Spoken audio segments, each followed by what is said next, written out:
존경하고 사랑하는 우리 구독자 여러분 반갑습니다. 여러분의 참만 라디오 천혜자입니다. 또 이제 아침이 이제 밝아옵니다. 오늘 또 새벽 6시 어두컴컴합니다. 어두컴컴한데 이 어두컴컴한 시간에 여러분과 함께 하루를 시작하는 그 자체가 즐거움과 기쁨이 아닐까 생각합니다. 일요일 오늘 휴일도 여러분들에게 즐거움이 좀 가득했으면 좋겠고요. 재미있게 행복하게 보내세요. 보내시면 됩니다. 뭐 저는 요즘 날이 추우니까 밖에 나가기가 귀찮아가지고 요즘 책을 좀 있어요. 책 좀 읽다가 피곤하면 그냥 누워 쓰러지는데 영상을 좀 보려고 했더니 요즘 눈이 아파가지고 못 보고 귀로만 주로 듣고 있죠. 여러분들도 마찬가지인데 귀로만 들으시면 돼요. 응? 눈도 안 좋은데 귀로 듣고 아니면 책을 좀 보긴 보더라도 책도 요즘 많이 눈이 침침하더라고 보니까 눈에 좋은 그런 것도 많이 먹어야 할 것 같습니다. 그리고 항상 여러분들 감기 조심하시고 목 관리 잘 하십시오. 저도 목 관리 잘 하겠습니다. 이런 데 목 감기 걸리면은 큰일 나요. 여러분들에게 또 재밌는 이야기를 하나 또 들려드리면서 한번 시작을 해볼까 해요. 한번 들어보세요. 맹인 한 사람이 이제 머리에다 이제 물동이를 딱 이고요. 손에는 딱 등불을 든 채, 등불을 든 채 이제 걸어오고 있는 겁니다. 그때 마주오던 한 사람이 물어봐요. 그 앞을 볼 수도 없는데 등불을 왜 들고 다닙니까? 이게 물어보니까 그 맹인이 대답하기를 당신이 제게 부딪히지 않기 위해서요. 이렇게 얘기를 합니다. 깜짝 놀랐죠. 결국 이 등불은 내가 아닌 당신을 위한 것이라는 겁니다. 그 일본의 부모들은 그 자녀에게 어느 장소에든지 남에게 그 폐를 끼치는 행동을 하지 말라면서 훈계를 한다고 합니다. 그 미국의 부모들은 자녀에게 남에게 양보하라고 이제 가르친다고 하죠. 그에 반해서 한국의 부모들은 자녀에게 절대 남에게 지지 말라고 가르친답니다. 우리에게는 왜 배려와 겸손이 그렇게 쉽게 자리를 잡지 못하는지를 알려주는 이야기인 것 같아요. 어제도 관련된 이야기였었는데 배려. 하여튼 욕심은 뭔가 부릴수록 더 부풀어지는 것 같고 그 미움은 가질수록 더 거슬리는 것 같아요. 그 원망은 뭔가 보탤수록 더 분해지는 것 같고 아픔은 되씹을수록 더 아려지는 것 같아요. 괴로움은 느낄수록 더 깊어지고 집착은 할수록 더 질겨지는 것이 아닐까 생각을 합니다. 요즘 보니까 제가 좀 많이 부족했던 게 집착이었던 것, 집착.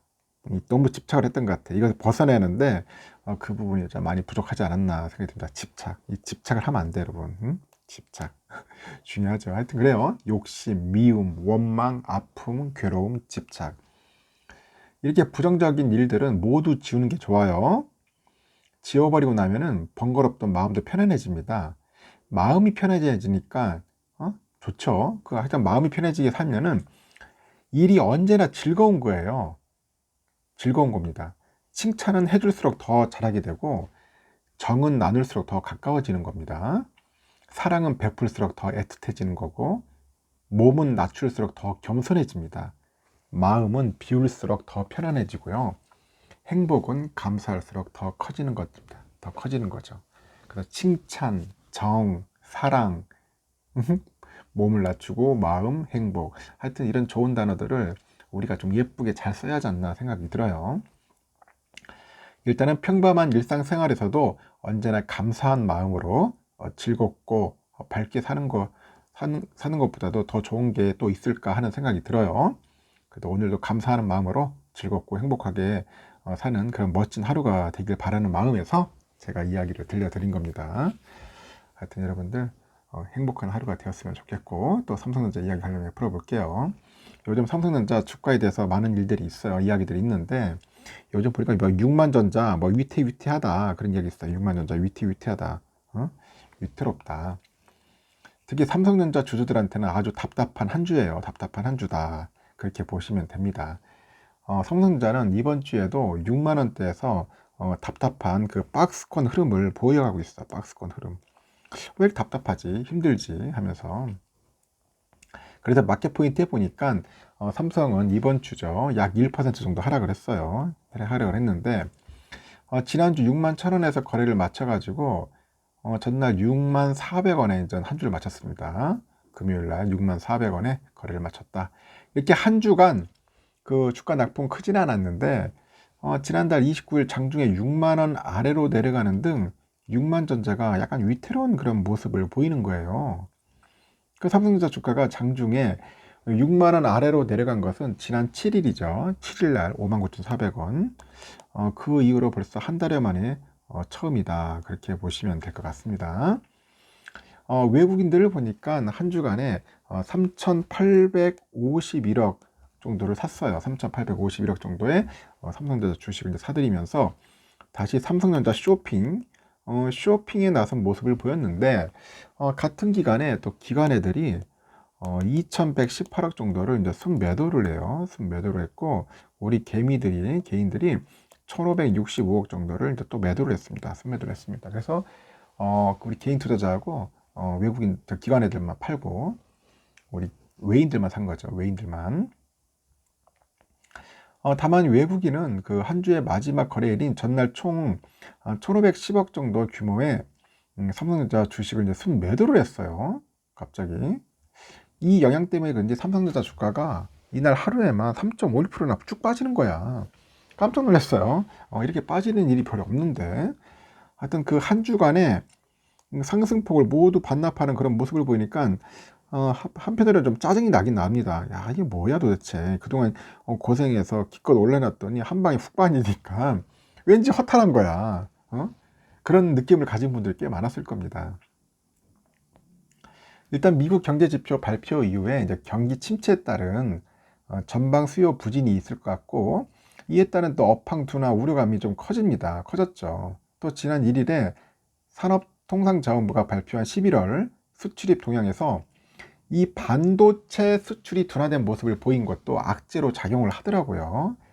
이에 따르니까 D램하고 낸드 플래시 등의 그 제품 가격 하락 때문에 이 메모리 반도체 수출이 약간 줄어들면서 11월 수출은 지난달 마이너스 17.4% 이어서 마이너스 29.8%로 이제 폭이 좀 확대되는 겁니다. 확대됐고, 다만 시스템 반도체 수출은 약 40억 달러 수준을 약간 유지하면서 전년 대비 이제 증가를 합니다. 전년 대비 증가를 했다. 그렇게 보시면 됩니다.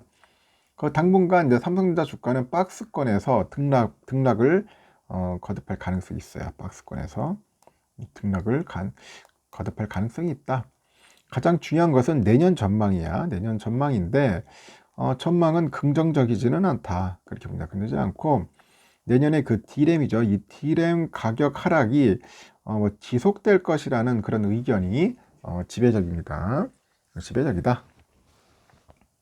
그 삼성증권에서도 그래요. 지금 D램가가 3, 4분기 3에서 4개 분기 연속으로 해가지고 전년비 대비했을 때 한 20% 정도 수준으로 하락하지 않겠나 그렇게 보는 것 같은데, 내년에 삼성전자 영업이익 전망치가 역시 26조 5천억이에요. 올해 50조 원 대비했을 때 절반 수준으로 먼저 그칠 것 같다. 그렇게 보는 거죠. 그래서 메모리 재고 소진은 오는 2024년 넘어갈 것으로 보이는데 내년 하반기 반등에 대한 리스크는 약간 큰 상황이야. 내년 삼성의 영업이익 추정치를 놓고 볼 때는 현재 주가는 많은 리스크를 반영하고 있다고 보지만은 목표가는 기존 9만 원에서 8만 원으로 낮춘다는 그런 이야기도 있습니다. 일단 목표가를 좀 많이 낮추는데 그래도 조금 오른 편이에요. 전에 비해서는 좀 올랐으니까 너무 걱정하지 마십시오. 제가 볼 때는 좀 조정을 받을 겁니다. 선반영도 하고 하니까 이런 흐름으로 좀 지속될 것 같아요. 그렇기 때문에 조금 짜증 나는 거죠. 요즘 또 보니까 그 특별 보너스 관련된 이야기가 있던데 특별 보너스는 없어. 그리고 이번에 성과급도 좀 깎이지 않겠냐 하는 이야기들도 있어요. 이재용 그 회장 취임 후에 그 예상했던 특별 보너스 이 지급이 실현되지 않은 가운데 하반기에도 삼성전자 목표 달성 장려금 성과급이 상반기에 비해서 줄어들 것 같답니다. 실적이 안 좋으니까 좀 줄이는 것 같아요. 목표 달성 장려금 TAI. 어깨에 보니까 이날 말이죠. 그 지급되는 삼성전자 하반기 TAI는 상반기에 비교했을 때 최대한 절반 이상으로 줄어들 것으로 현재 전해졌어요. 구체적으로 보니까 그 DX 부분의 그 무선 사업부는 기본급의 한 75% 정도 되는 것 같고, TV 사업을 담당하는 영상 디스플레이 사업부가 50%, 냉장고, 세탁기 등을 담당하는 생활가전 사업부는 한 25%가 거론된다고 합니다. 그쪽 분야가 좀 안 좋네요. 실적이 안 좋아서 그런지. 올 상반기 TAI에서는 무선 사업부, 영상 디스플레이 사업부가 기본급 100%, 그리고 생활가전 사업부가 가장 낮은 62.5%를 받은 것과 비교하니까 하반기는 뚜렷하게 줄어들 것으로 예상을 하고, 하반기에는 DX 부분에서 기본급 100% 받을 사업부가 없을 것으로 전해졌다고 하네요. 그 TAI는 그 매년 상하반기 한 차례씩 지급되는 성과급이에요. 성과급인데 그 사업부 실적을 토대로 해가지고 이제 사업 부분과 사업부의 평가를 합쳐서 최대 월 기본급의 100%를 이제 지급을 합니다. 지급을 하고, 삼성전자 직원들은 1년에 한 번 연봉의 최대 50%까지 받을 수 있는 그 초과 이익 성과급이 있어. OPI 이거하고 두 번의 TAI 등 총 3번이죠. 3번의 성과급을 받는다고 합니다. 이렇게 성과급 감소는 경기 침체로 인해서 뭐 스마트폰, 뭐 TV 등 그 수요 감소에 따른 그런 실적 부진 탓으로 이제 보는 것 같아요. 그래서 올 3분기 삼성전자 DX 부분의 재고가 27조 974억 원 정도 찍게 되는데, 같은 기간에 영상 디스플레이하고 가전사업부 매출은 14조 7,500 정도로 전년 동기 대비 한 4.6% 늘었지만은 영업이익은 한 2,500억 정도로 해서 67% 급감을 했어요. 영업이익이. 그 총자산 대비했을 때 재고자산 비중도 지난해 말 9.7에서 7%에서 3분기 12.2%로 약간 늘어났죠. 앞서서 지난 10월 27일 날 이재용 회장이 승진하면서 직원들 사이에서는 취임 기념 특별 보너스가 지급될 거다 그런 예측이 나왔었는데, 지급 시기도 11월 1일 창립 기념일, 12월 1일 고 이건희 회장 취임일 등이 뭐 점쳐졌어요. 점쳤는데 제가 볼 땐 특별 보너스는 안 주겠나, 주지는 않을 것 같아. 상황이 좀 힘드니까 이럴 땐 좀 아껴야겠지. 아껴야 있을 것 같고, 성과급도 준다. 근데 더 열심히 하면은 많이 줄 것 같아요. 아껴야겠죠. 지금 앞으로 써야 할 돈도 많을 것 같은데, 하여튼 그런 소식이 있어요. 또 우리가 중국의 최대 메모리 반도체 회사 관련된 얘기도 약간 해볼 건데, 이게 YMTC가 있어. YMTC, 양쯔 메모리 테크놀로지라고 합니다. 양쯔 메모리 테크놀로지. 이 YMTC가 삼성하고 SK 하이닉스, 그 마이크론을 제치고, 뭐 세계 최초로 200단 이상의 그 3D 낸드 플래시를 해냈다고 뭐 글로벌 반도체 컨설팅 업체인 그 테크 인사이트가 주장을 합니다. 주장을 했어요. 아니, 주장하면 뭐예요? 뭐 만들면 되는 거지. 이 YMTC는 2018년 4월에 그 시진핑 중국 국가주석이 생산란을 찾았던 이 반도체 기업이기도 합니다. 이 사진 속에 있는 인물이 이 시진핑이죠. 이때 2018년인가 봐요. 그래서 테크 인사이트에서 그래요. 지난달 29일 보고서를 통해서 보니까 이 YMTC가 그 엑스테킹 232단 낸드 플래시를 생산했음을 발견했다. 이러면서 시장의 리더들이 모두 200단 이상의 낸드 플래시를 작업하고 있지만은 YMTC가 먼저 생산했다. 그렇게 소개를 합니다. 이어서 현재의 혁신 속도를 볼 때 YMTC는 2030년 이전에 독보적인 글로벌 낸드 플래시 기술 리더가 될 것이다. 그렇게 덧붙입니다. 테크 인사이트가 그래요. 지난달 항저우 하이크 비전 디지털 테크놀로지의 감시 카메라에 장착된 2TB SSD에 대한 그 리버스 엔지니어링을 통해 가지고 이런 결론을 얻었다고 합니다. 참 이름이 힘들죠. 리버스 엔지니어링, 역공학이야? 역공학. 하여튼 리버스 엔지니어링은 그 완성된 제품을 분석을 해 그 제품에 적용된 기술을 파악하는 일종의 분석공학이다. 그래서 테크인사이트는 YMTC의 그 엑스테킹에서 기억 장치 배열은 뒤집혀 그 비메모리 반도체인 CMOS하고 결합을 했다면서 이런 접근에 대해서 앞서서 YTMC는 제품 개발 시간을 최소 3개월을 단축하고 제조 주기를 20%까지 단축할 수 있다고 이제 주장했다고 전하는데, 다만 그 YTMC는 공식적으로 이에 대한 입장을 밝히길 거부한다고 합니다. 거부한 것으로 보여진다. 즉 공식적으로 회사가 232단 낸드 플래시를 출시했다고 공표하지는 않은 거야. 않은 거니까 자기들이 공표도 안 했는데 옆에서 엉뚱한 놈들이 떠들어대고 있는 거죠. 이렇게 낸드 플래시의 그 적층은 그 셀을 수직으로 해가지고 쌓아 올려서 데이터 용량을 약간 늘리는 기술인데, 그 해당 제품의 경쟁력의 핵심 요소로도 이제 꼽히는 겁니다. 핵심 요소. 이 단수가 이렇게 올라갈수록, 높아질수록 면적의 고용량을 구현할 수 있죠. 그만큼 적층 기술은 수율이라고 하죠. 이 수율이 뭐 결국 좋아지겠지. 수율과 함께 그 기술 경쟁력의 대표적인 척도야. 척도. 응? 척도다. 단수와 적층 기술과 수율. 이게 아주 중요하다. 그래서 낸드 플래시 전원이 꺼져도 데이터가 저장되는 그 메모리 반도체죠. 낸드 플래시는 전원이 꺼져도 데이터가 저장되는 메모리 반도체다. 우리가 보통 메모리 USB 메모리 갖고 다니는 그게 대부분 낸드 플래시일 겁니다. 그 스마트폰이나 뭐 PC 서버에 주로 탑재를 하긴 하는데, 최근에 그 반도체 업계에서는 낸드 단수 쌓기가 경쟁이 치열한 거예요. 삼성은 그 세계 최대 용량인 1TB 그 8세대 V낸드가 양산에 들어갔다고 지난달 7일날 밝혔어요. 지난해 말에는 176단 7세대 V낸드를 출시한 지 약 1년 만인데, 그 단수를 공개하진 않았는데요. 그동안 200단 이상 낸드를 그 만들 기술력은 갖췄다고 강조해 왔어요. 그 업계에서도 삼성전자의 그 8세대 V낸드를 한 236단으로 추정하는 것 같아. 236단 정도로. 적증 방식은 삼성이 2013년 최초로 고안해낸 그 원천 기술입니다. 그 원래 낸드 플래시 시장에서는 2차원 평면에서 칩을 더 작게 만들면서도 집적도를 높여가지고 더 많은 데이터를 저장하는 그런 방식을 두고 업체들이 경쟁을 했습니다.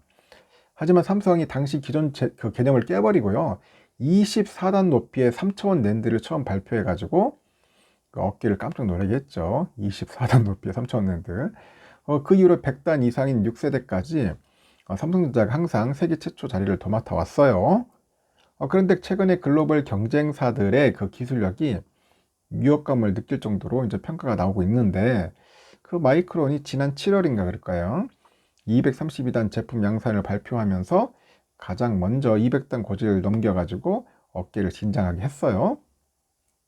마이크론은 그 7세대인 176단 이어서 8세대급에서도 연달아 최초 타이틀을 가져가면서 만만치 않은 경쟁자임을 입증을 했고, 2위 사업자 우리 하이닉스 역시 최근에 238단 개발을 완료하고 내년 양산을 준비 중이라고 합니다.